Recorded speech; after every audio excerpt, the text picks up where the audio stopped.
Namaskar and a very good morning. Welcome to the audio cast from Kotak Securities. I'm your host and guide Anindya Banerjee. As global cues are looking quite positive for the dollar. Asian equities are down. US bond yields are holding at 3.45 on the 10-year, highest level since 2007. And the USDCNH is around 701, highest level since 2020. And dollar index is moving higher.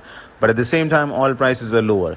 So because of all these combinations, what we are seeing is that the USDINR in the offshore market is trading lower, 79-70k aspas a spot. If that's where it opens, once we start trading at 9 a.m., then the September futures can start trading around 79-75, which is going to be a marginal gap down.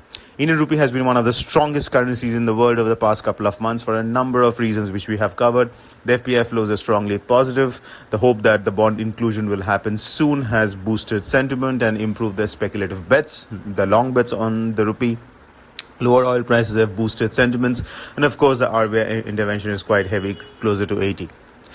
But USDINR has been quite choppy. Every time a breakdown or a breakout sign happened, it turned out to be false.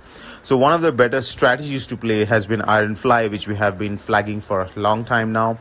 That is basically where you go short a straddle and buy a strangle, so automatically your position is hedged, and your margin required is almost half of what you would end up paying in an ADM straddle.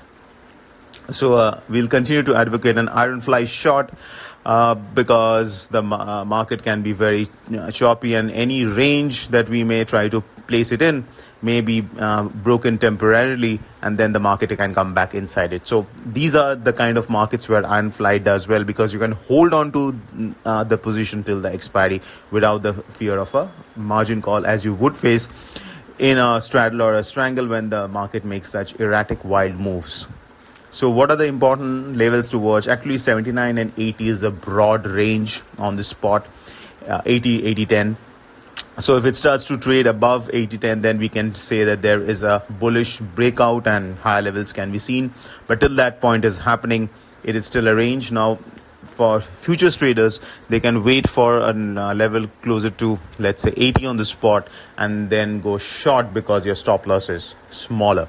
Either you can use futures to go short, or you can do a put spread, or even sell out of money call. But that's where you can do that closer to 80 on the spot, that you can go short because your stop loss is going to be above 80.15, let's say. But remember, if it does break out above 80.10, 80.15, then you should not remain short. But till that level is maintained, you can attempt a short. And closer to 79, 79.20 on the spot is a level to buy, because that's where it has been bouncing repeatedly over the past 1 month or so. So this is the range, and these are the kind of trades which you can do in the cross INR. This week is going to be critical because we have three important central bank meetings. First up on Wednesday night is the US FOMC, where the Fed is expected to hike rates by 75 basis points and sound quite hawkish.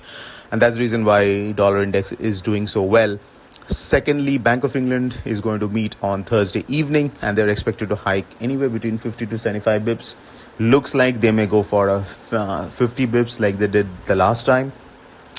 And if that's the case, and if they sound dovish, then GBP dollar, which is trading at a 37-year low, can fall further, which is bad news for the GBP INR. And Bank of Japan also has the meeting, but Bank of Japan is not expected to move. But if they do a surprise move on the policy, then it can have a much larger impact on the yen INR. So these are three events to watch. Apart from that, there are other economic data which we'll be covering in other podcasts over the coming days. So on the Euro INR and GBP INR, both currencies can be under pressure, but GBP INR can be under pressure more, especially if the Bank of England sounds dovish.